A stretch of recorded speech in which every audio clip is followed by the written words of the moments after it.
guys. Here we go again. We're on the right day now. We're back. We had a tremendous week. We went, away, and well, we did that on Tuesday. We talked about that, but we had a tremendous week. People calling me up all week long. We had a great time. And things are just popping all over the place. So I'm back on a Monday live, and what happens when we just keep going back and forth to this California? I mean, we're gonna have this problem a lot. No? Yeah. I mean, you know what? We'll start doing lives from California. Great idea. Great idea. TikTok lives from California. Do it right on the phone, Sam. In the car, on the beach, having mimosas with the director, with the studio owner, whatever you want. Yeah. All right, so ask some questions and let's get going in that. Should I tell them about the hat, the prize?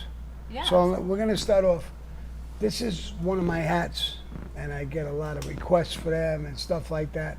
So what we're going to do is I'm going to ask a question in the course of this thing, and if the first 3 people who answer the question the right way, I'm going to take your name, 3 different people, and put it in the bucket at the end of the month. I'm going to keep doing that every Monday at the end of the month. I'll go in and pick out in front of you, of course, because my cousin Willie wants to win the hat. So when I go in there, if I pull out Willie, you got screwed. But that's not going to happen. But you'll win the hat, and they'll be. How do we make it authentic? You tell them. Oh yes. So Sammy's going to sign the hat with a fabric Sharpie, as he does all his merchandise, and he's going to also give a holographic trademarked authentication sticker that we use in-house on all of his authentic merchandise. So it's legit. Yes, and I'll sign it right on the inside of the cap over here. I'll Sammy the Bull. So somebody will win that at the end of the month. It doesn't sound like a big deal. I mean, it's a big deal. It's one of your personal collection hats. Yes, it is. It is incredible. A big deal. It's my personal hat collection, and I'll have to go out and buy another one to replace it. Do we want to ask a question now and get it going that way? Sure. Ask a question, Sammy, and the first 3 people to get it right are the first 3. Let me think of a question. Who is the head FBI agent on our case with me and John Gotti and Frankie LaCasio? What's his name? And I'm still friends with him till today. We're reviewing the chat. You've talked about him a lot. He's very I important talked figure about in your him a stories. lot, so there should be a lot of guys or people answering that. And the first 3 people who answer it correctly, we'll take their name and put it in the bucket. Oh, Mike, you're close. Oh, Janet and PA got it. Janet? Yep. We got it. Is that right? Now we need 2 more. You want 2 more of the same question? No, No. I mean, the first 3 people who answered the question right. Okay, let's see. Come on, TikTok. So it's Janet and PA. Come on, TikTokers, you could notice. Skirella Uh-huh. and Stephen Barker. 3 people got it? Yep. Oh, we got one on TikTok. I then throw 4. Okay, who's 4. on TikTok? Who's on TikTok? Oh, TikTok. Who's got it? We got one. What's the name? Petey the pup. Petey the what? The pup. Like The a dog. pup. P. Awesome. Okay. P-U-P? Let's put TikTok. Write TikTok on there so we know that's from TikTok.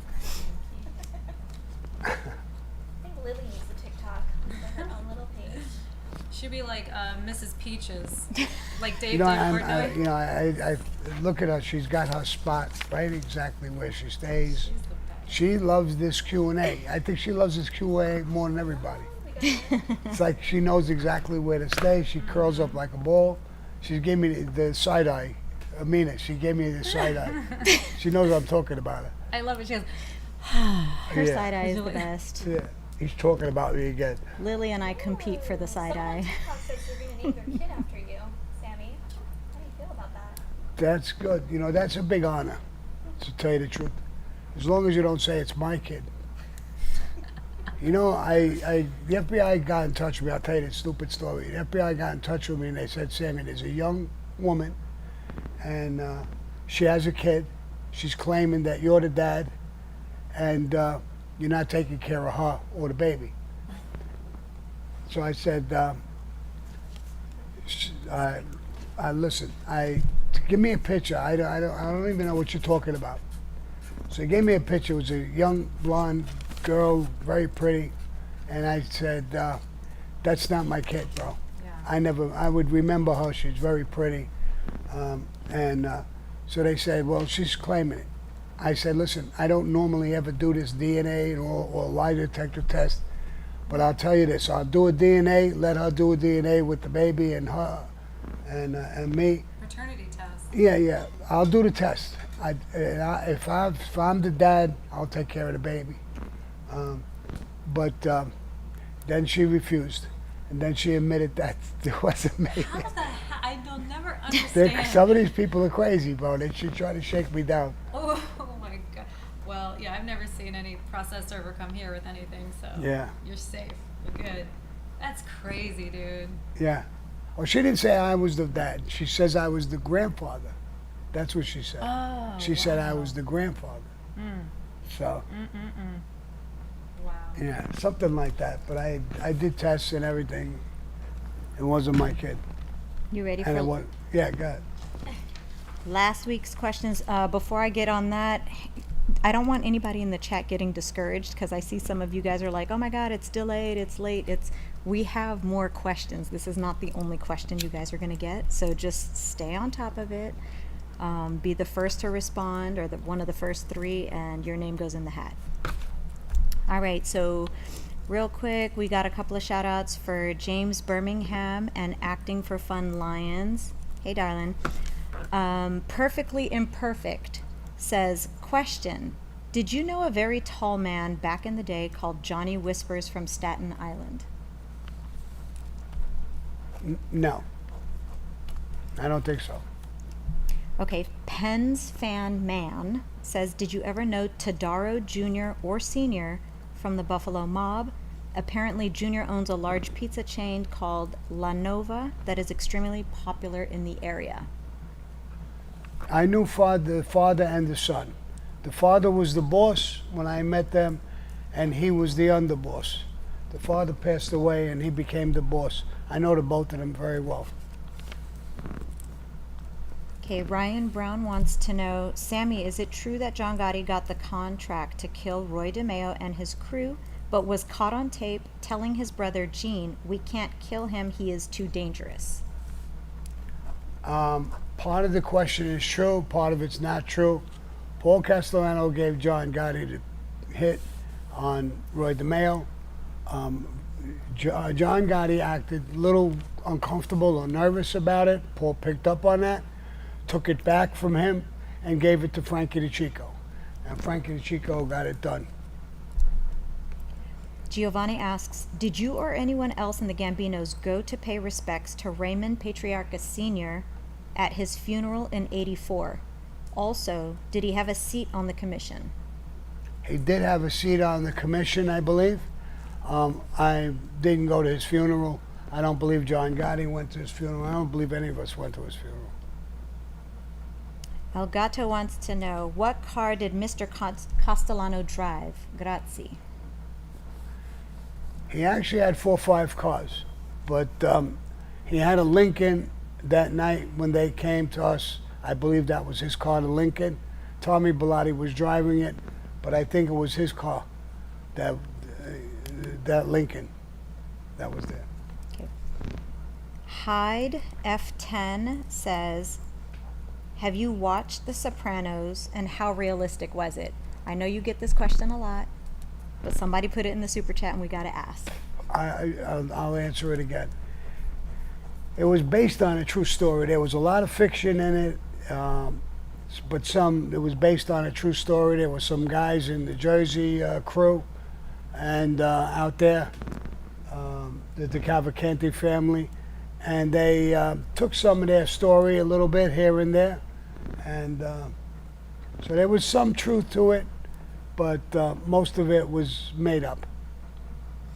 Okay, we have Gamaliel. But let me add that it was very, very well done. I watched it. I loved it. And the show I'm doing, the scripted show, we're going to do the same thing.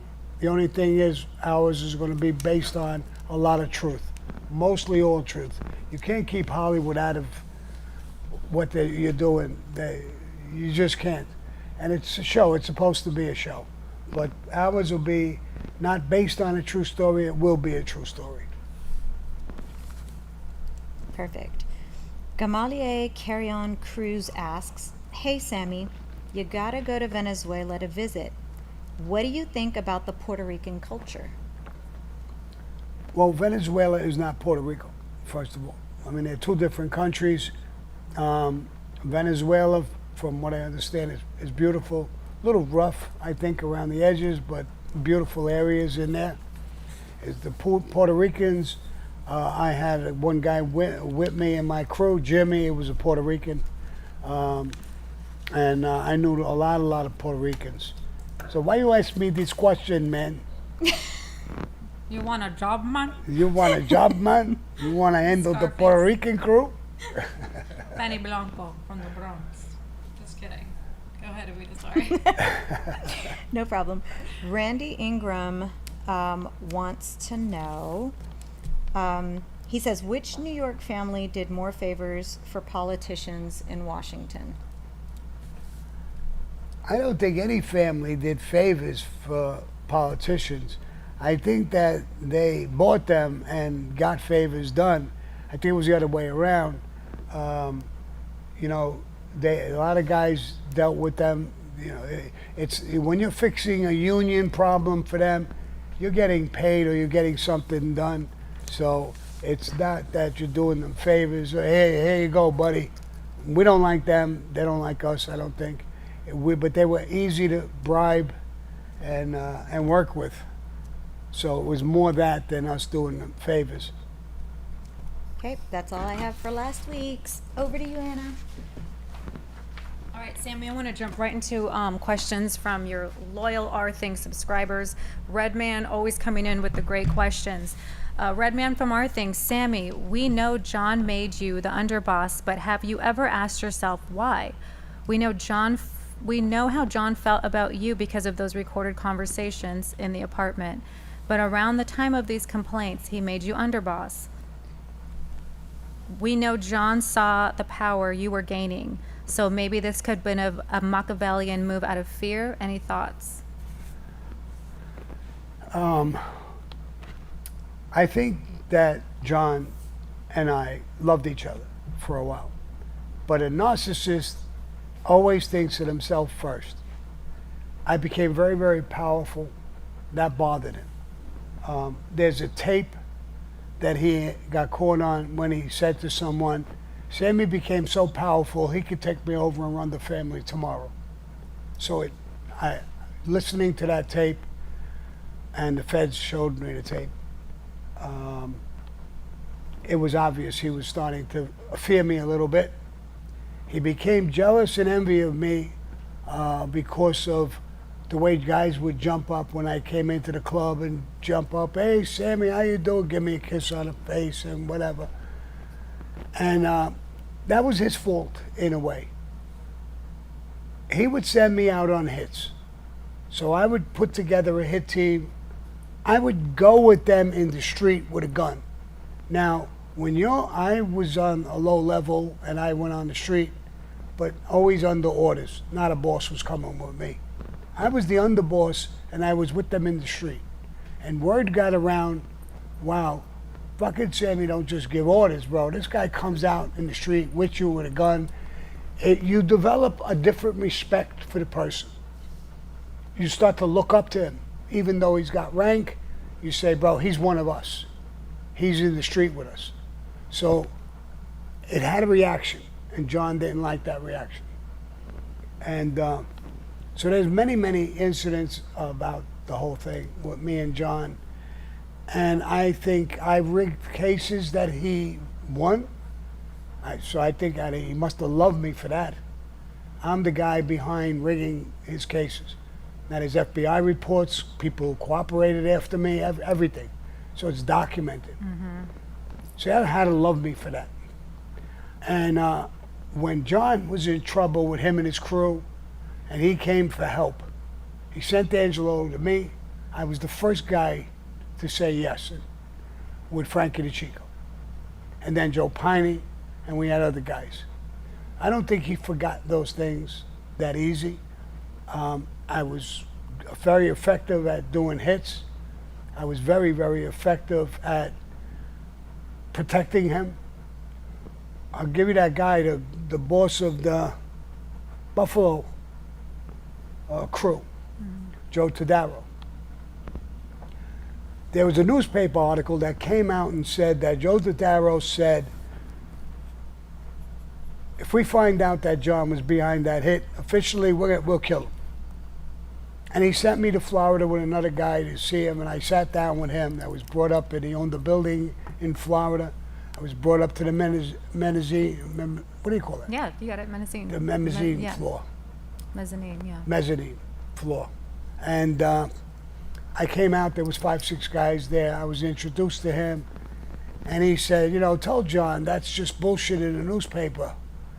I didn't say that. I didn't say I would kill him. And he was saying that, and he was a little on the cocky side.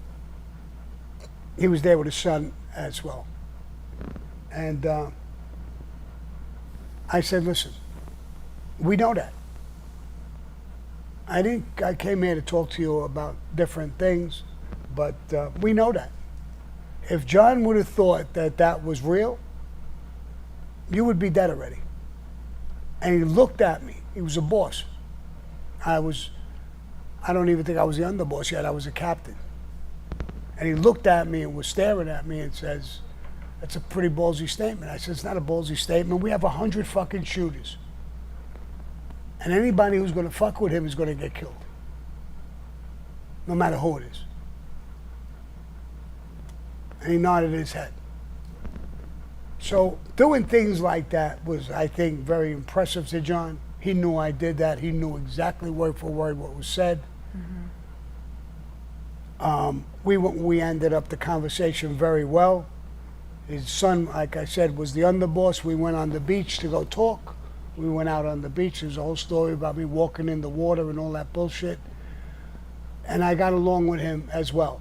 When I told the story, the whole story, him, the son, was the underboss, is now the boss, sent me a message down. He heard my video. And he said, Sammy, I owe you clothes, shoes, and a shirt, and, pants, because I got soaking wet walking in the water with him. He wanted to be very careful that we didn't get caught on a bug. I think we overdid it. He walked all the way out. I was with water up to my chest, and he's a lot bigger than I am. So I told him, bro, we walk out any further, I'm going to wind up drowning. And I'm afraid of sharks. So Something just hit my leg. we went back, and he sent me a message back that he owes me that set of clothes. He's a pretty good guy. He's a very good guy. So I got along with them. It was a heavy conversation, but I did that. People knew if they, there was another conversation with Chin Giganti after the hit. He talked about me in front of somebody. A woman overheard the whole conversation. And he said, I don't think we have to kill Sammy. He loves construction. He loves what he does. He's a reasonable guy. I think we could talk with him. And he didn't put a hit on me right away. But later on, he said, in another thing, I believe his tape, said, Sammy won't accept it. He'll bullshit us. He'll say, yeah, whatever it is, it's done. But he'll come at us. I know this guy. He's going to come at us to get even. He won't accept it. He'll bullshit us. He's got to go. And that's where I got the contract put on me as well. Me, Frankie DeChico, John, Angelo. We all had a contract on us. But the first thing I wasn't. So John, I think, didn't like that. John had a bad problem with Chin. He knew that. I was the go-to guy with Chin through Benny Eggs, his underboss, and Chin. I got along with Chin. I had many meetings with him that he liked the way I carried myself. He was a guy, he loved guys who were really a man's man. If you talk proper, I don't talk, not abusive to him, you never walk out of the fucking room. But if you talk the right way, he respected that. So there's a lot of situations. The Lucchese family, Vic Amuso and Gaspipe hated John Gotti with a fucking passion. And the only way he could get things done with them was through me. The same thing with Nicky Scarfo in Philadelphia. I was tight with him. I won Nicky Scarfo's war for him. And we were like this. So he didn't like those things. Instead of enjoying those things where your guys got these certain connections that help you, I think George Gabriel said that once, that I had these things and I was a tremendous plus. But he didn't look at it that way. He was a narcissist who was jealous and envious of things. He wanted all of the... Yeah. And he got it when he walked around all dressed up, and he loved that shit. I was against that. So I don't think he ever hated me. I mean, he got to a point that he's getting more publicity than I am, and he's not even trying. He don't dress up like I do. He doesn't run around and do what I do. And he's getting more publicity. It bothered him. Something awful. And I think he was going to take me out eventually. But we got pinched. And when we went to prison, the tapes that he got caught on were horrendous. And he wanted me to take the rap. He was going to back the lawyers, and I was going to take the rap so he could go on the street. I did a lot for him. But at that was too much. I wouldn't do it. He broke my heart when he did that. And I said, fuck the mafia, fuck him, and I'm leaving. And I left. But I think he made me the underboss because who the fuck would he make? Frankie the Chico was dead. He made him. That was the right pick. But he was dead. Who's he going to pick? He broke his brother from a captain down to a soldier, so he's not going to pick his brother. He would have never picked Angelo Ruggiero. Who's he going to pick? There's a lot of guys in the family, but they couldn't produce like I produced. Mm-hmm. I ran unions, I did everything, all kinds of things. So he picked, in my opinion, the right guy at the right time. I would have never flipped if he didn't do what he did. And it would have really been, because I don't know if we would have beat the case. I know I would have tried even from prison. Yeah. But, so why did he promote me? I think he made the right choices. Yeah. Now, I know that's going to sound hypocritical because I'm talking about myself. But I can't see anybody who deserved it more than me, except for Frankie the Chico. Mm-hmm. He was the man. Me and John Gotti were in a pimple on his ass. So he was deserved to be the underboss. When he was gone, it was me, John, and Frankie. So who would he pick? Somebody from left field? Somebody who didn't go through the mill with him? No. Didn't kill with him, for him? Didn't rig the trials? Did work for him? I don't know who he would have picked. Maybe you could figure out who you think should have been the underboss, but I guess he thought I should have been the underboss. And we went on. So I don't know if that answers the question. No, that's great, yeah. But that's my answer to that question. You know, just personally thinking, listening to you right now, there's a famous line in The Godfather where he says, don't ever let anybody know what you're thinking. And the tapes, I mean, it's like he's just saying everything he was thinking all over the board. All over what it would, you know, and the tapes between him and Angelo, Not only me, you can't stay on me. He wrecked the whole fucking mafia.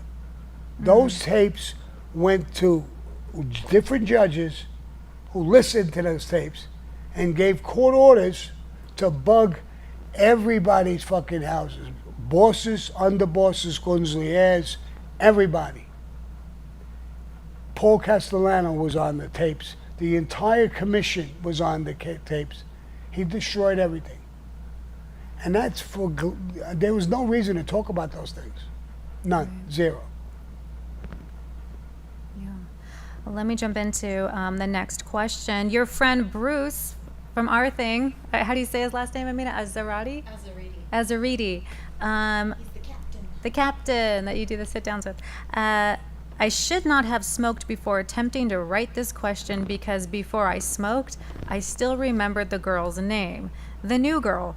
Did you ever introduce her to us, Sammy? Can we have a quick meet beside you? Is it Sterling? Sterling. Oh. Sterling? No, you can't have my little Sterling.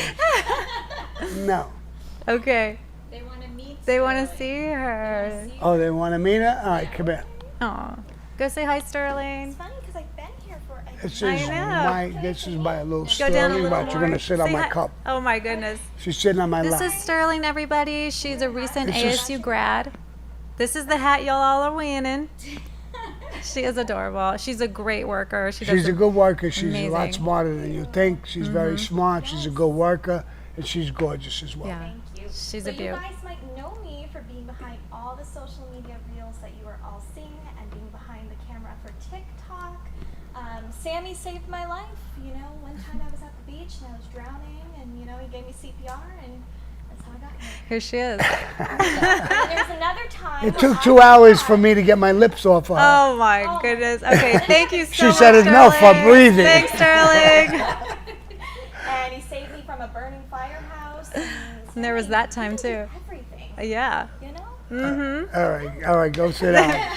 That's Sterling. There Sterling you go, is really Bruce. great. She's behind a lot of the work we're doing. She edits. She does. She did a little play. She's in Arizona State University, and she did a play. They made her the producer, the director, and she worked that whole play. I went in for one little scene, and I think she got a little credit for that, right? Bringing Sammy That was aboard. awesome. Everyone. It was at the Wrigley Mansion. So Yeah, the Biltmore. Wrigley Gum, Biltmore, local, Yeah. historic. We're Absolutely. amazing. Oh, Javier James, your buddy Sammy, do you think anyone was getting in John's head about you? I really don't know. I mean, if somebody was getting in his head, I mean, I think that things that were said, like I said, the jealousy, the envy. I know of 2 occasions. One guy from the Colombo family was there, high-ranking guy, underboss, I believe, and he says, "You know how to pick 'em, John?" And John said, "What do you mean?" "Sammy, he's fucking so powerful. You can't do a job in the city unless you get a wink and a nod from him." Now, a normal guy who's not a narcissist, if it was me, I would say, "Good, great, that's my man. If you need something done, let me know." That's the way I would take that. But he took it in a different way. It was jealousy. Yeah. Who the fuck is Sammy? I'm the boss. And you're complimenting him. And there was another time where somebody came in the club and said, "Wow, Sammy's becoming a real powerhouse." When he gets his guys together and tallies, he's got 50, 60 guys. Guys from different families, captains, underbosses, union bosses. He's wow. That killed him too. So there was a few incidents that jealousy took, you know, he never confronted me about it to say, "What are you doing?" It just bothered him. And he knew, and that he came down to Tally's one time on unannounced on a Tuesday, and Joe Watts came in and said, "Sammy, John wants to see you." I said, "Where is he?" He said, "Outside." So what the fuck is he doing outside? Why don't he come in? So I went outside. He was with another couple of guys. And I said, "What are you doing out here, bro? Come on inside." He said, "Nah, there's a whole bunch of guys they're our guys. They're your guys. There's no strangers in there.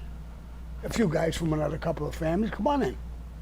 And he did. He came in, he sat down, he ate, drank.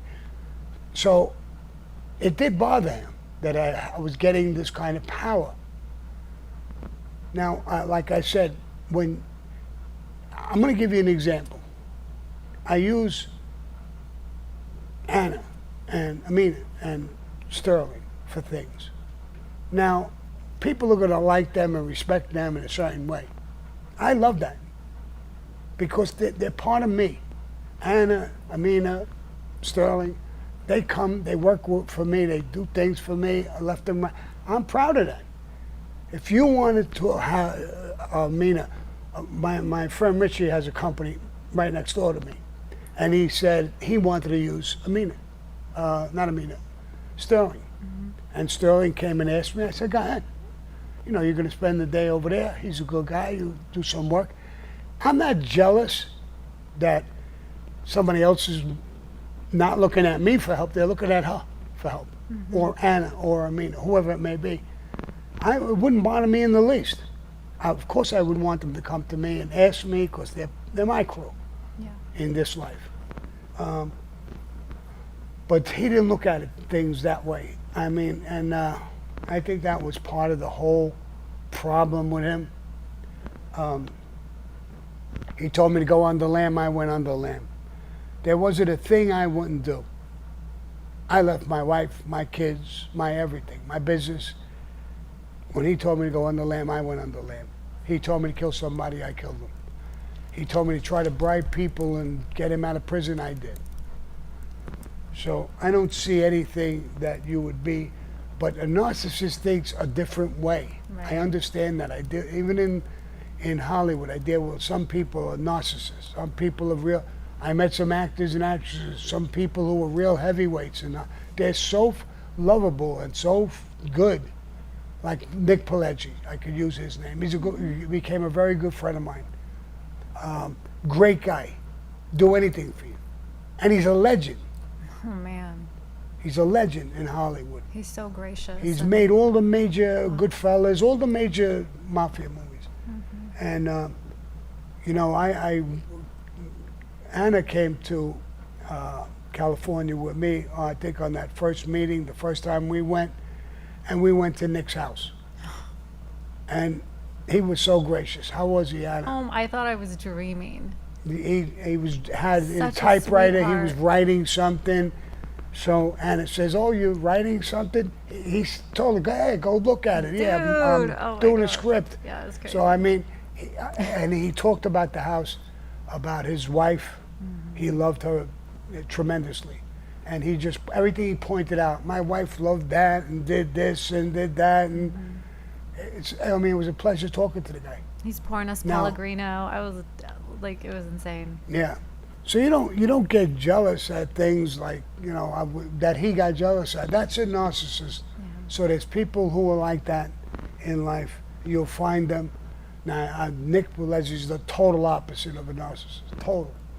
So, you know, what are you going to say? Sometimes things happen in life.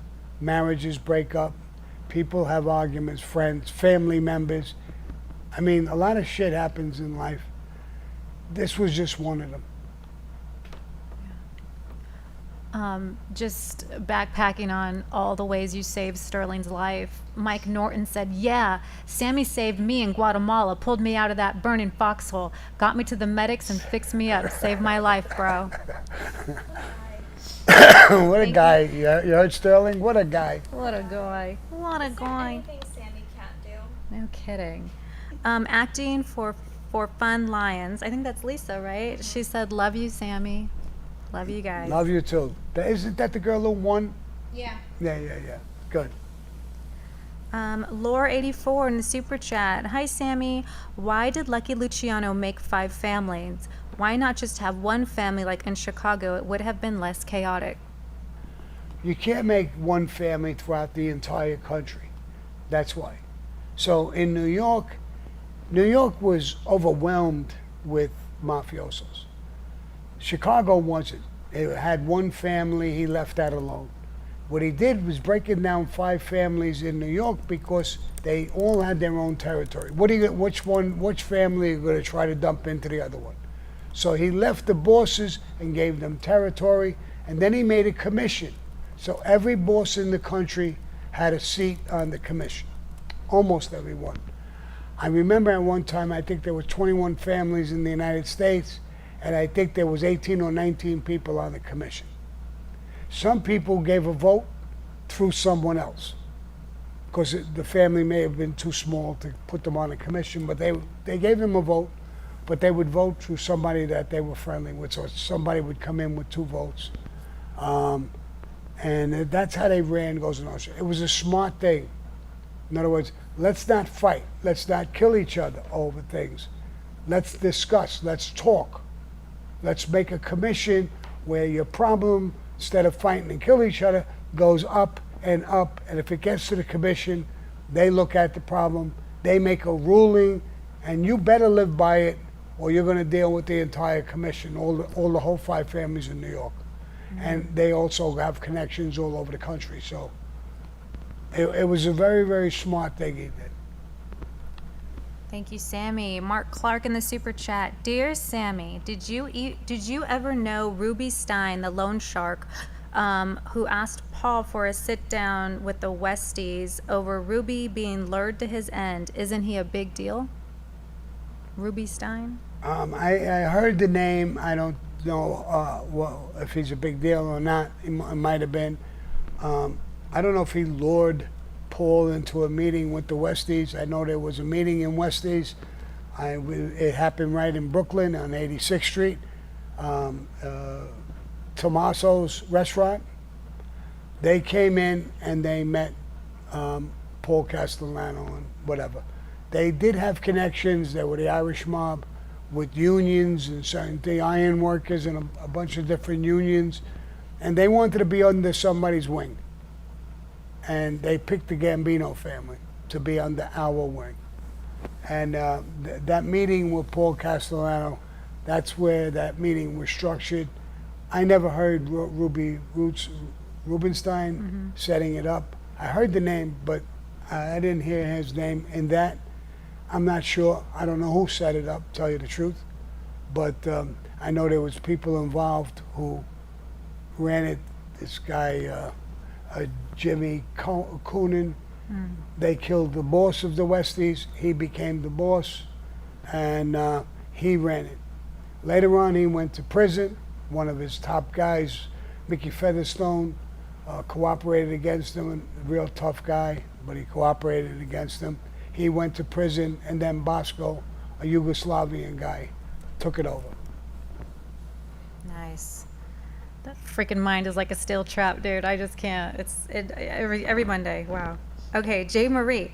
Boss, I saw a gangster mini documentary, and they said that the 3 captains that were killed in the 2020 club, they said that was your club, Sonny Red and them.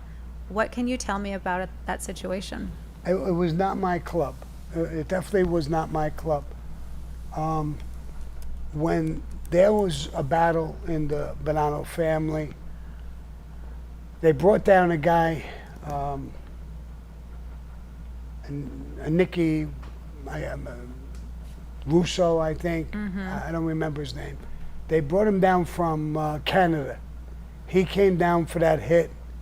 There was going to be a takeover. The takeover was going to be, they were taking over the family.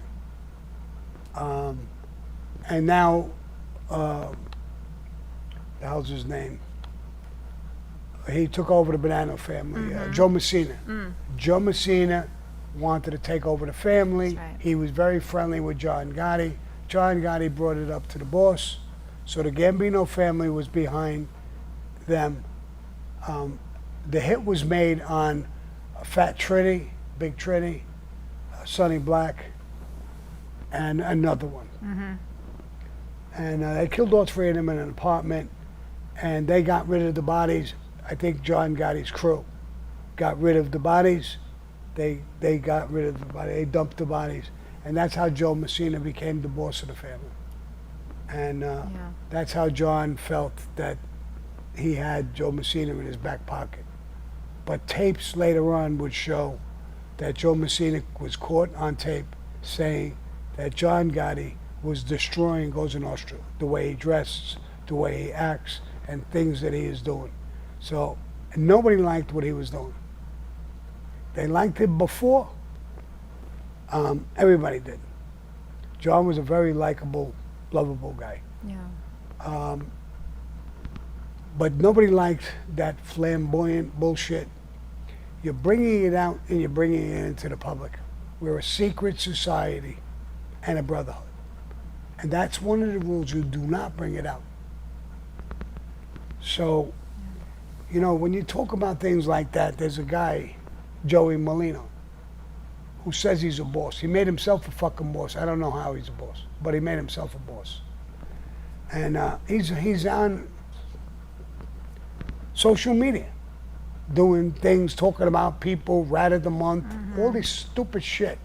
Yeah. How could you call yourself a boss and do what you're doing? Yeah. If you cooperated or you left a life like Michael Franchise and whatever, I don't care if you ratted or you didn't rat. If you're gone, you're gone. You could do whatever you want, I guess. Maybe not. Maybe somebody won't like it and they'll kill you. But you could do what you want. But you can't be a fucking sitting boss and do this fucking stupid shit. That's not Cosa Nostra at all. I don't know what the fuck that is. So, I don't know how I got into him, but I just heard him badmouth to me a little bit. Me, Michael Franchise. Crazy. Yeah, I think he's out of his mind. I see him dancing on the fucking thing. Oh my God, with the I umbrellas. mean, with the umbrella, Oh, umbrella geez. dance. I've never seen anything like that. I can never picture any boss, underboss, gunzier, or even a captain that I knew who would do that while in the mafia. That was crazy. Now, if you did something to goof a little bit, but he was serious as cancer. I mean, I never seen anything like that in my life. It reminded me of Zelensky's belly dancing in the One Piece. Yeah, yeah. With the He belly just thing. had an argument. I saw a thing with Gene Boreali. Gene just opened up on him something awful. I mean, Gene's hilarious. yeah. Gene is a funny guy, a funny dude. I went to California. I was with him in a cigar bar. He's fucking crazy. Man. But he's a good-hearted guy, really, and he's a tough His bastard. heart's in the right place. Yeah, his heart's in the right place, and he's a tough bastard. You know, and if Joey Molino bunks into him, he's going to be sorry, Oh my God. without Yeah. a doubt. Yep. Or he better run away. Yeah. So, whatever. That's crazy. Lore 84. Did you ever meet Dominic Cataldo? I think he killed Jerry Papa. Also, what's up with the anisette and the espresso? What does that do? Thank you. The anisette in the espresso, it's like putting a liquor in there, and it gives it, flavor. It has a beautiful flavor. Anisette, I used to use that. A little lemon peel, the anisette, no sugar, stuff like that, straight up, and it was good. What was that name again? Dominic Cataldo. Yeah, Dominic Cataldo killed Jerry Papa? Mm-hmm. No. Okay. No, it wasn't Dominic Cataldo. Jerry Papa went on 14th Avenue and 64th Street. Dutchie had a club around the corner from that. He went there for a meeting. The guy who hit him was a guy from out of town. Chin gave the guy the order to kill Papa. Papa was a big drug dealer. I grew up with him. He was one of the rampers. He was the head of the rampers at one time. And he was doing crazy things, killing people off the record. He was a major drug dealer. And a couple of times I seen him, he was dressed in mink. I mean, he looked like a pimp. I never seen a guy walking around with a full-length mink fucking coat and doing really weird shit. And it got to Chin's attention. He had made a couple of remarks. about a few people, and Chin took him out. He gave the order. But I know it was a guy, I can't think of his name. He wasn't even a made guy, I don't think. He came from out of town. They went in this, on 64th Street, 14th Avenue, corner store. It was a restaurant. Right around the block from that was the club. They went in the restaurant. Two legitimate people owned it, but they knew everybody. They tied them up in the kitchen, like it's a robbery. They knew what was happening. And when Jerry Papper came in, he sat down at a table in there, and the guy had a shotgun under the table. And he said, "Would you bring the police here?" When he turned around to look, the guy took out the shotgun and hit him right in the back of the head, blew his fucking brains out right on the spot. Jeez. I know that because the cops came to me and said, "You know this guy?" They showed me a picture of him with his brains splattered on the wall. I'll never forget it. I told the cop, "Listen, why would you want to show me that picture? Someday it might be you, Sammy. If you don't leave now with that picture, maybe it'll be you. You got a gun? I'm a cop. I asked you a fucking question. You got a gun? Yeah. Me too. See these guys? So do they. You're a real tough guy with this picture and the way you want to talk to me. Go for it. Let's see what happens." All right, Sammy, I'm not going to forget to get the fuck out, I told him. But yeah, it wasn't Cataldo. I know who Cataldo is. It wasn't him. He might have been part of it, but the actual shooter was a guy from out of town, Red something or other, Red Bird, I forgot his name, something like that. Wow. And so I knew all about that hit. The day he got hit, of course, me and him were on the outs. Louis Melito called me up. He says, "Hey, bro, your buddy just got taken out." I found out almost immediately through Louis Melito. So it wasn't Cataldo. And like I said, he might have been part of the plan. I don't know. So that's it. Gas Can Lip. Sammy, do you recommend any books that were life-changing for you? My ex-girlfriend's mother-in-law recommended Bill Clinton's My Life, but her brain ran away.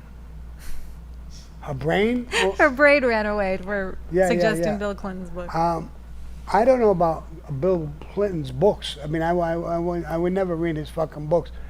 Aren't they X-rated, his books? Yeah, exactly. I think his I books did are all not X-rated. inhale. Yeah. The Clintons were fucking the devil.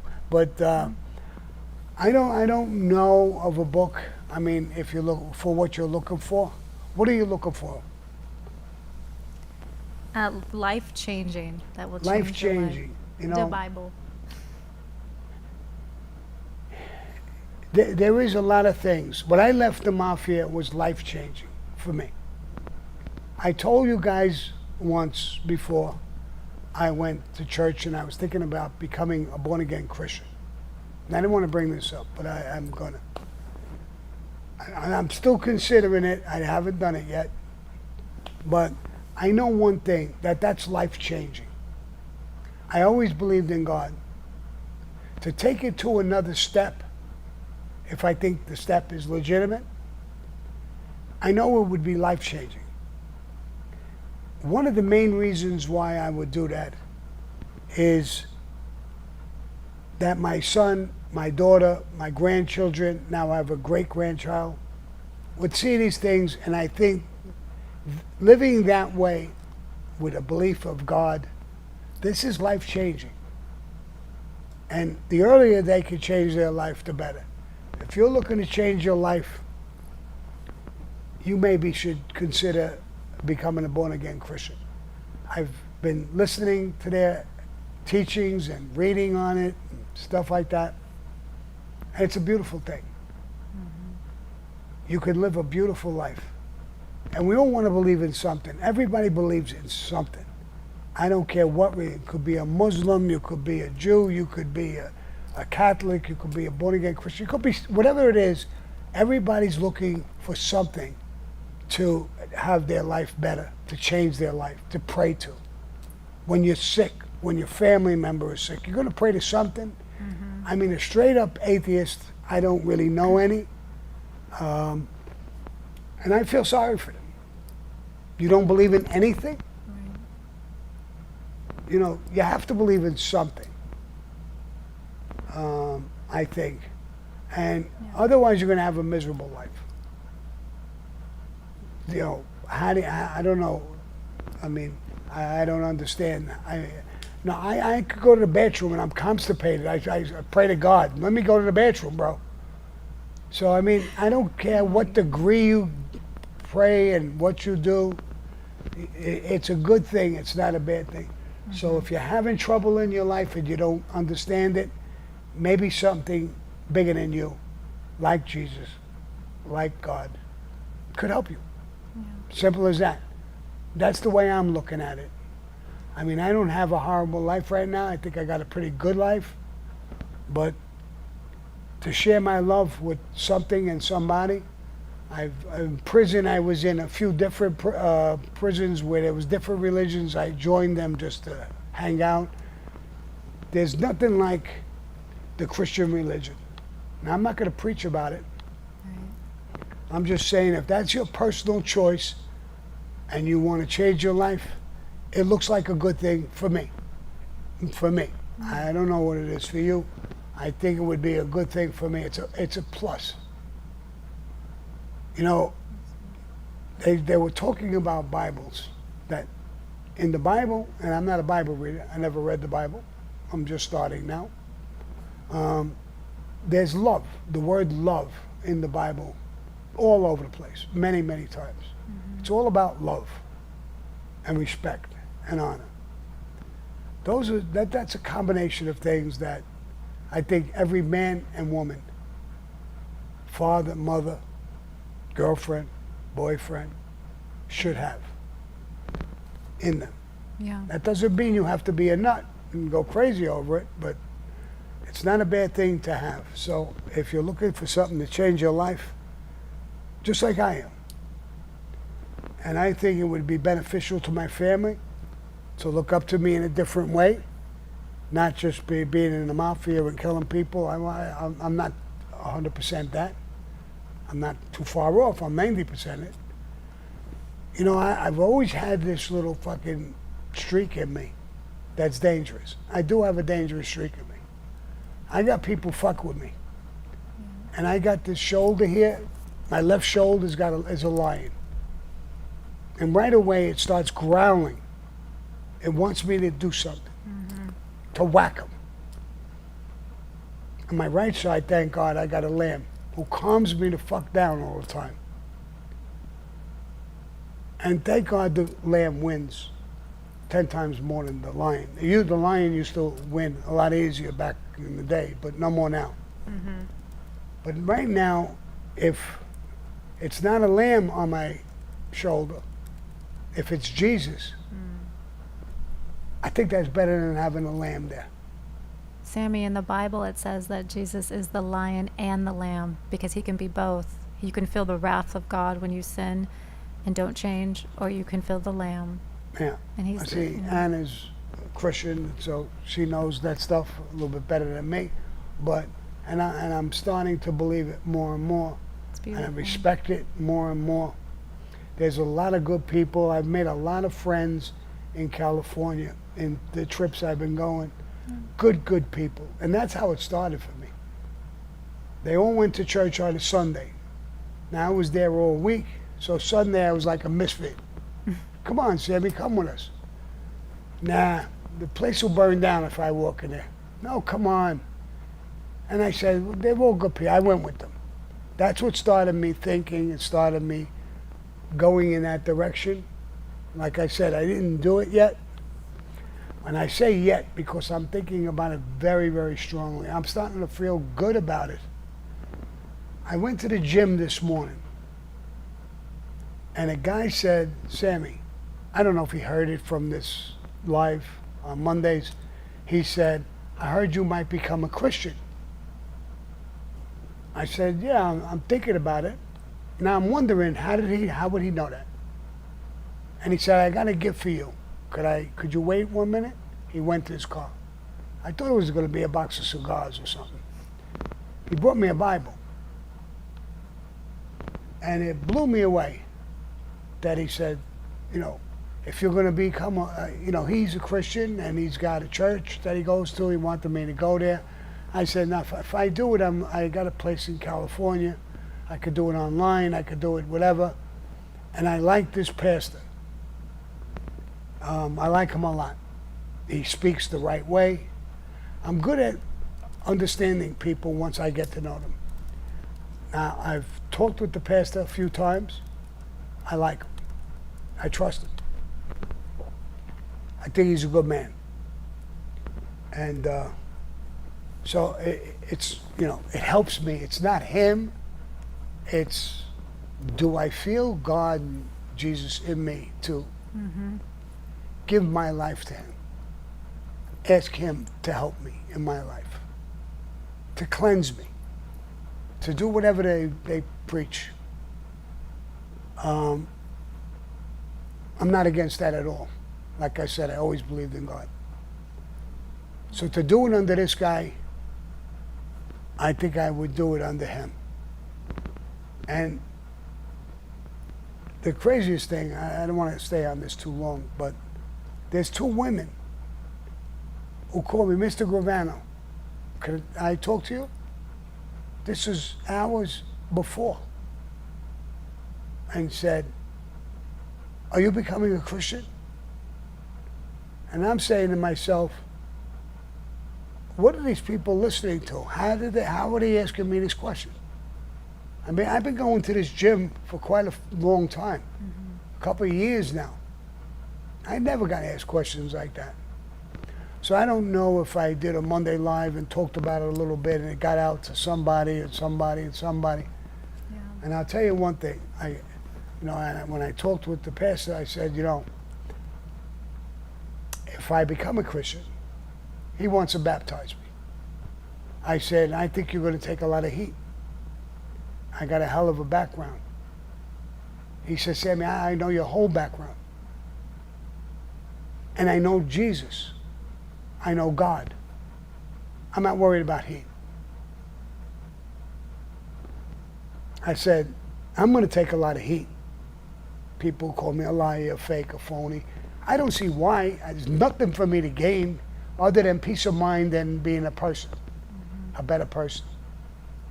So I have nothing to gain. There's no reason for me to become a Christian, like I'm going to make $1 million or I'm going to do this or I'm going to open up a church. I'm not going to do any of those things. And I'm still going to be me. But I'm going to have somebody to pray to and talk to. So it's making me really think about it. I don't know how I got in this conversation, but let me get off of it and go to something else. It's awesome. I'll be like Father Sammy. Padre. Padre. Sammy Gascan Lip Gumbara, what is your advice on how to act during business meetings when negotiations are tough or to gain the upper hand? You know what? When I meet people, they say I'm a great negotiator. I met Diane Sawyer and negotiated doing that interview I did with her years ago in 1996. Diane Sawyer said, Sammy must be the best negotiator I've ever sat with. And he's a pain in the ass. She said, but when the ink dries, he's the easiest guy to deal with. Now, you have to be a good negotiator. Now, how do you be a good negotiator? When I'm going to negotiate with somebody, let's say I'm going to negotiate with Sterling, I'm going to analyze her. I'm going to know what she wants. I'm becoming her. I know what she wants. And I know what I want. Somewhere in the middle, there could be a deal made. So now when I sit with her, I'm not going to say everything for me and be greedy and selfish. I know she won't go for it. I wouldn't if I was her. So I'll come up and go in the area where I know or think she would want. So, and I would give her that, or go that way, and get what I want out of it. So it's a two-way street. A negotiation is a two-way street. You can get what you want as long as you give her what she wants. Then you have a good deal, a good relationship, and a trust and a bond. But if you get greedy and you want everything and she gets hardly nothing, I wouldn't do it if I was her. So why should she do it? She's not going to do it. And that's your deal with it, no matter what company, no matter who you're dealing with. You have to understand they're coming to that table for a reason. If you could understand the reason what they want, whether it's whatever it is, money or whatever it is, territory or whatever you're dealing in, they're going to want something. And if you understand who you're dealing with, you know what they want, you got to give something there. And if you go in with that attitude, she wants something too. So when she's getting something, she'll say, all right, I'll give him that. I'm getting what I want. You're playing her side, going in her brain and thinking for her. And, you know, some people don't think at all, so some people want too much, and they're not going to get it. So somewhere in the middle, most deals are done. That's how deals are done. Both sides shake hands, give a hug, and you both walk away happy. You both won. So you got to think not just about you winning that decision. You want her, or whoever it is, to win too. So both of you could shake hands. It was a great meeting. She'll walk away happy. I'll walk away happy. And you have maybe a little less than you wanted, but you got a deal. And it's a strong deal. Because when she leaves, even she lost a little bit, she'll always be happy with what she got. Because she got 75 or 80% of what she wanted. That's all I got. So we're always happy. We're not arguing later or something is a problem. That don't come up. We both won. That's the whole thing with making deals, negotiating with people. Diane Sawyer wanted a great interview. She's on television. I know what she wants. She wants my story. I'm going to give her my story, and I'm going to talk about what I want out of this thing. Maybe certain things I don't want to talk about. Or certain things I want her to say, or whatever. And that's the way it's done. That's the best way to make a deal. But if you go into a deal and you want too much, you could start high and then come down knowing what she wants. And take less. Nice. Thank you, Sammy. Always care about the other person. Yeah. Compromise. Yeah. Yeah. Bobo Elliott in the super chat with a very generous envelope for you. We love you, bro. Cali natives, Arizona natives, got love for the boss. Let us know, and we got you, bro. Thank you, bro. Marshall G, God bless us all in the super chat with an envelope for you, boss. Thank you. Pizza Dave. Hey, Sammy, any food in Brooklyn you really miss? Brooklyn food? Mm-hmm. I can stick my face all over Brooklyn, and there's so many good restaurants and so much. I love Italian food, but there's so many foods that I eat. I like Mexican food. I like to vary it. I don't want to eat Italian. I eat at home all the time, Italian food. So I like Mexican food. I like Chinese food. Different foods. I appreciate them. I even have a couple of Muslim friends who cook for me and had breakfast, and I forgot the words, what you call them, what you call it. Dolma? Who? Wait, call what? Food? In the morning. Food. Fui? Food. Fulla. That's Chinese, Sammy. Fulla. Demmas. Say it. Demmas. Sidemma. Okay. That's I don't know how to Denmark. pronounce Something it, about but it's Denmark. very, very good. It's made with eggs and a whole bunch of other things. Sajuk Oh, shakshuka. with Yeah, the sausage. shakshuka. It's Of like course, chorizo. Shakshuka is the eggs. Food there's eggs, there's beans. Uh-huh. What else? And then what else did we have? We had khubz, which is the bread. Yeah, Yeah. cooked bread. So it's a different type of meal. I didn't think I would like it at first, but I liked it. It was good, very good. I had it a couple times now. So there's a lot of different foods I like. You know, French have great chefs. I don't like French food. Everything they made is very, very sweet. I don't like my food sweet. A lot of butter. You know, my desserts, I like them sweet, but my food, I don't like them.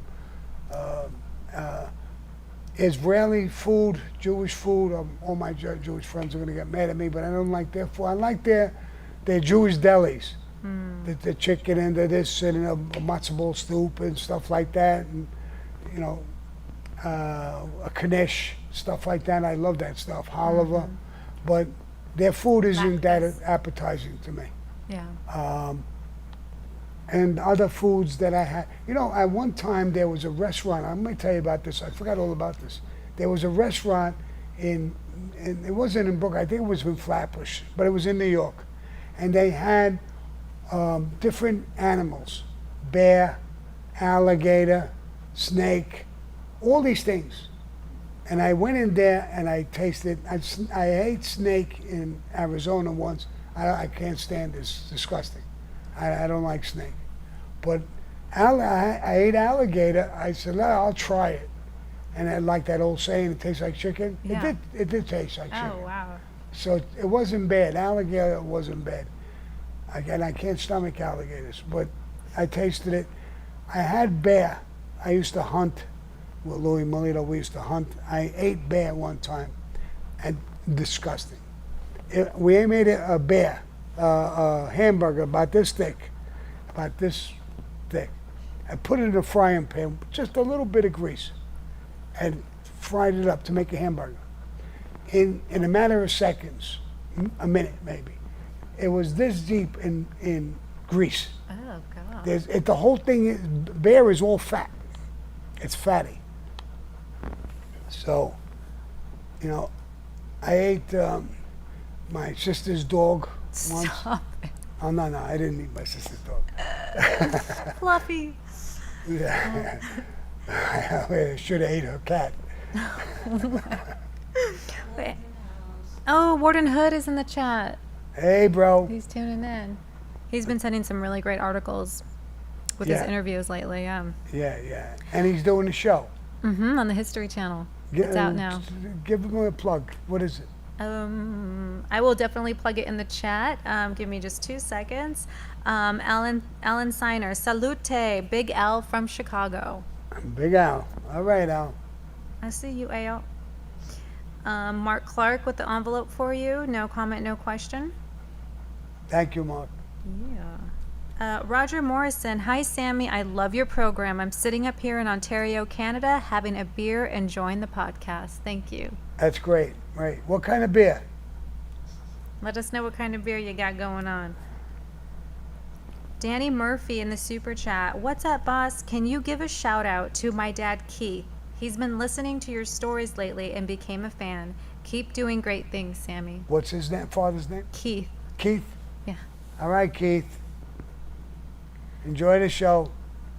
A lot of new shows are going to be coming out. I know you're going to love them. Yeah, a lot of people in your chat are saying that bear is a greasy meat. Red Dragon Racing. Yeah, it's the word. It was. I thought it was good. The hamburger was this thick. I thought it was going to be great. What did it taste like? It was like shit. Like Av. Yeah, it was all fat. When I put even the knife to cut it, I just took one little taste and I spit it out. I said, no, this isn't for me. You know, they just had Arizona. They had a whole thing. I went to, what's the place I just went to? Rock and Rider or something. Buck and Rider? Rock and Rider. It's Oyster Month down Is there. it? Oh, no. Oyster Month. Oh, Lord. I didn't eat the oysters. I don't like oysters. But I like clams. And I like clams when in Joe's Clam Bar in Shipshead Bay in New York, they had they would open up the clams and put it on the ice. They were frozen, so you could chew the clam. I don't like when an oyster's too slimy. Yeah. I put it in my mouth, and it's whooshing around. Oh, I spit it God. out. I don't like it. I used to eat the escargot. What's it? Oh yeah, escargot. The snail. Escargot. And I always used to eat them, right, pull the little shit out of the shell. And then one day I ate that, and it did the same thing. It was slimy. I spit it out, and I can't even look at an escargot no more. Oh god. Yeah, once something's really slimy in my mouth, I don't like that kind of food. It's a good rule for life. Yeah. Yeah, I had friends that did oyster shooters with in the vodka and the red sauce on it. I'm like, ew, that's disgusting, dude. They put vodka on it? Yeah, it's an oyster shooter, and it's vodka, tomato sauce or something like that, tomato juice or a little bit, and then an oyster in a shot glass, and they just. No, I would choke to death with that. I could never do that. You know, tui on that thing. Huck to it. I'll tui on that thing. It is Warden Hood's latest release is called Prison Chronicles. It is out now on the History Channel. I'm gonna watch it. I'm watching it, bro. Big Mike, aka Hellcat19, has a question about Tony Pizza, that bum. You tried to help. You want that question, Sammy? And you could give me the question. Says he was a Gambino enforcer under you. Can you set the record straight? No, he wasn't under me. He was under a guy named Tony Pep, from what I understand. I actually met him in prison. He was pretty tough. I mean, he's crazy. You know, if you know him, he's fucking nuts. And but he wasn't a bad guy. And one time, my son had a company, and he was homeless. And I heard that he was homeless for years. I felt bad for him. And I offered him a job to come up here in Arizona, and I'll get him an apartment, and he could work for my son. Good thing he didn't come. I would wind up killing him. He's so crazy. But I mean, he talks good about me, says he's with me, but he wasn't with me. He wasn't in my crew. He was with Tony Pep, and he's a good guy. I feel sorry for somebody. I mean, he was a tough guy. I know that much. And he's been in the street for years and years and years and years. I think he lost it a little bit. He talks crazy all the time. And I think he had a podcast on YouTube. I think he got kicked off 3 times. And I don't think he's on there anymore. Yeah. But, yeah. C'est la vie, you know? Yeah.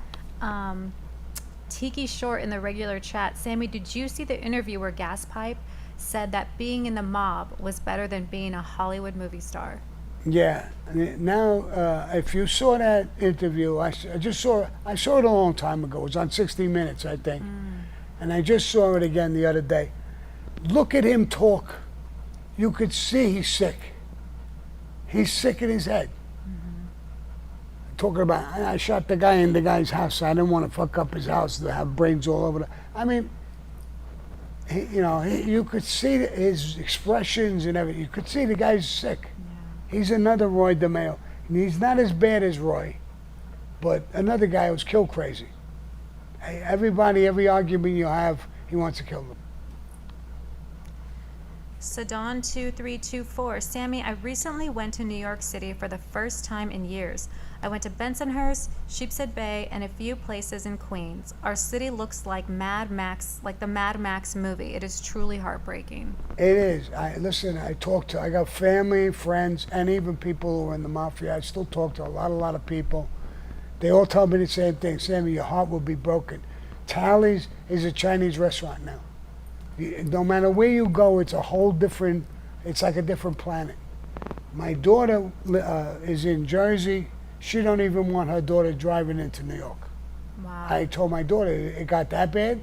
She said, that you won't believe it. There are streets in Manhattan that you can't walk on the sidewalk. The people are going to work instead of just, because there's all tents and people on the street, on the sidewalk. You got to actually walk in the street to go around them for a block. That's crazy. Nuts, dude. You know, I don't know what happened to New York. Years ago, you would never gotten away with this kind of stuff. You know, a lot of people like that the mob is gone. But years ago with the mob, they would have never tolerated this. No. A lot of people, I see a lot of emails coming in and comments coming in about how it was so much safer. It was back clean, then, it was, without a yeah. doubt, we would have never allowed this. You would go down there with a crew of guys and with bats. You'd clear the streets, you know. And another thing is that they handcuff these cops to a point that they can't do anything. So you're hiring. Why they want to fucking vote in some of these politicians? You're voting in the wrong politicians. Now you're living with this garbage. All right, you made a mistake. You voted for them, but now you're going to keep voting for them. I don't get it. I just don't get it. And it's not the New York that I know. The New Yorkers I knew, this stuff would have never happened. And, you know, especially in Bensonhurst, Brooklyn, it was dominant Italians and Jews. Everywhere. My house was right in the middle of these three houses they put together. My house was Italian, and the other two houses were Jews. We seemed to get along perfectly back then. So, I don't know. Gas Can Lip wants to know if you got invited on the TV show The View, would you go? The View? Yes. The View? The View? I don't think so. I really think those women are so they're disgusting. They're so out of touch with people and things. Joy Behar, I can't even look at her anymore. Oh, she's disgusting. Even Whoopi Goldberg, I used to like her years ago. I look at her now. I can't even watch it for 2 seconds. Yeah, and she was talented. She was a talent back in the 80s. Yeah, back in the 80s Yeah. when she acted, she did a couple of movies I watched. She was pretty good. I don't know what happened. They went on this show, they came woke, Yep. and they just talk about their garbage. Their garbage. Sammy, you want to ask another question for your loyal viewers to guess and get submitted to the drawing for the hat? Yeah. All right, so a question.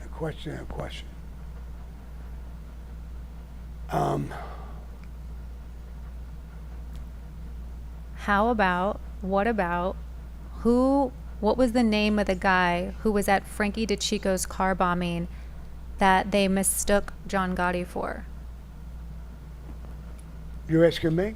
No, I know you know. No, I was going to say. you're like, Yeah, you talking yeah, to me? Yeah, that's a good question. Say it again. Who was the guy that was at Frankie DeChico's car bombing who they mistook for John Gotti? Great question.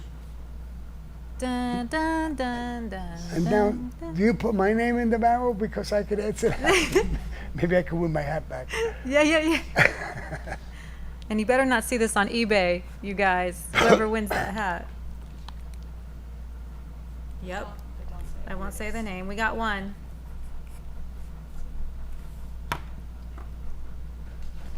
You know, we got such a good crew of people on our Monday Lives. They know stuff. You can't bullshit this audience. That's for sure. Yeah. We got two. Come on, TikTokers. Who's the guy? TikTokers.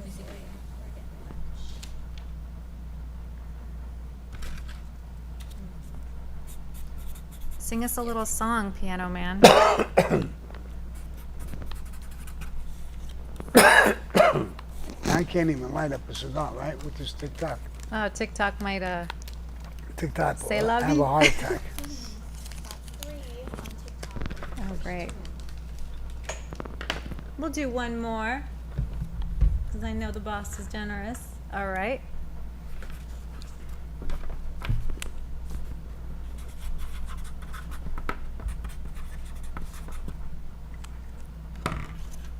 One of your super chats, Sammy asked, who's more of a gangster, Gene Gotti or Boy George?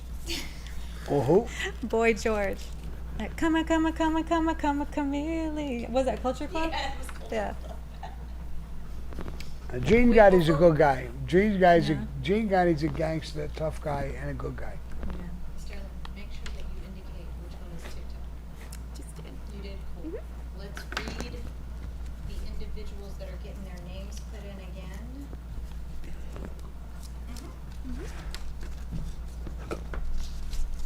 Pass it over.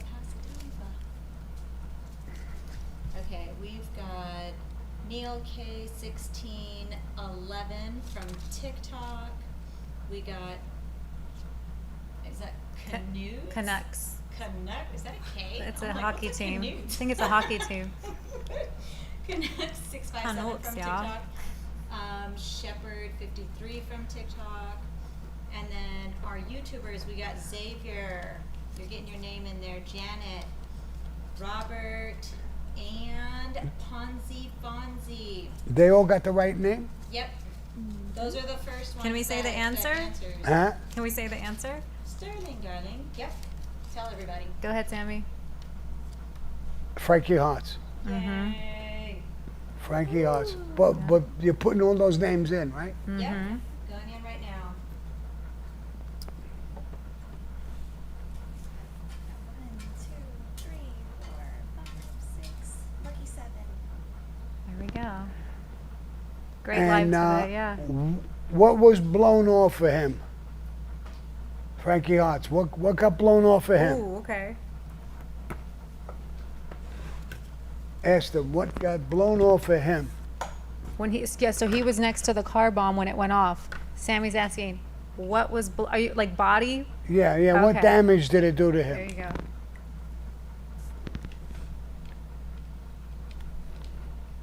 Now is that? I remember the program. It go ding, ding, ding, ding, ding, ding, ding. Yeah.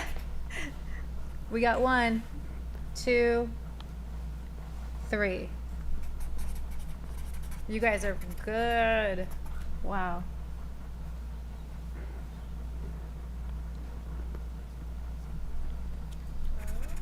We've got 1 on TikTok so far.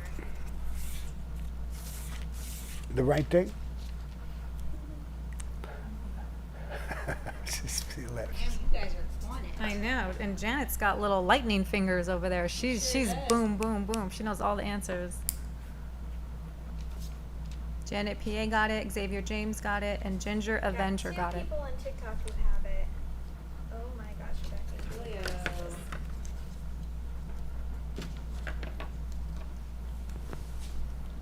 Sterling, darling. Chacho Pichardo, it was not that.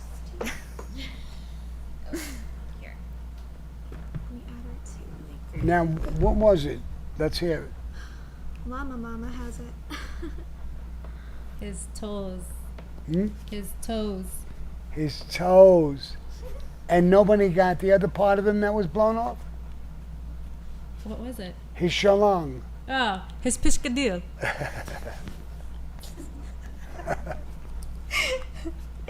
Oh my gosh. Sounds good. Great live today, Sammy.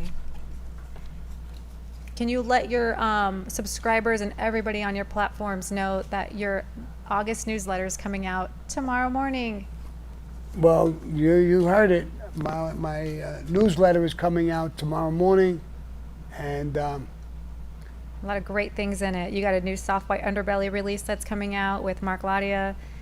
You just got a ton of stuff. Which one is coming out? I don't know yet. Oh, we don't know? It's a surprise. Every Friday, a new Patreon video. Yeah, new Patreon stuff, behind the scenes on his vlog. No, the but I'm LA saying, trips. Mark, Ladia? what's his name, Ladia? Mm-hmm. That's White Belly? Uh-huh. He's putting something out tomorrow? No, not tomorrow. Your newsletter is coming out tomorrow, but his will be released soon, within the month. Oh. Yeah, yeah.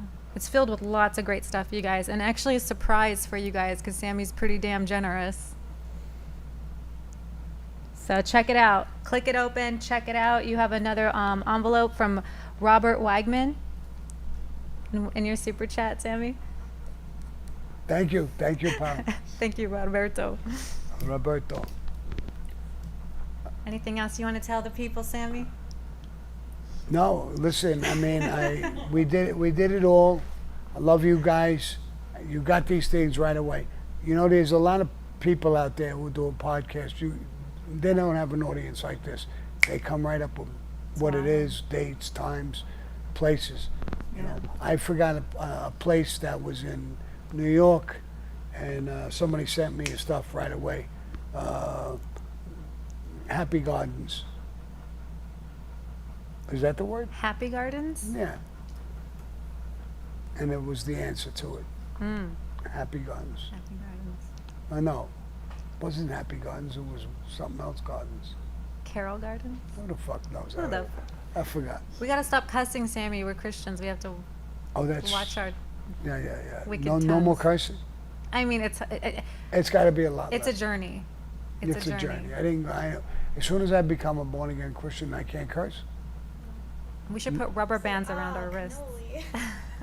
That's a lot of baloney. That's a lot of baloney. Michael Francis will get mad at me. I start Yeah. using that. Yeah, you That's can't. a lot of baloney. All right, guys. So how do I close? Oh, How do you, adios, guys. No. Peace and love. How about that? Peace and love. There we go.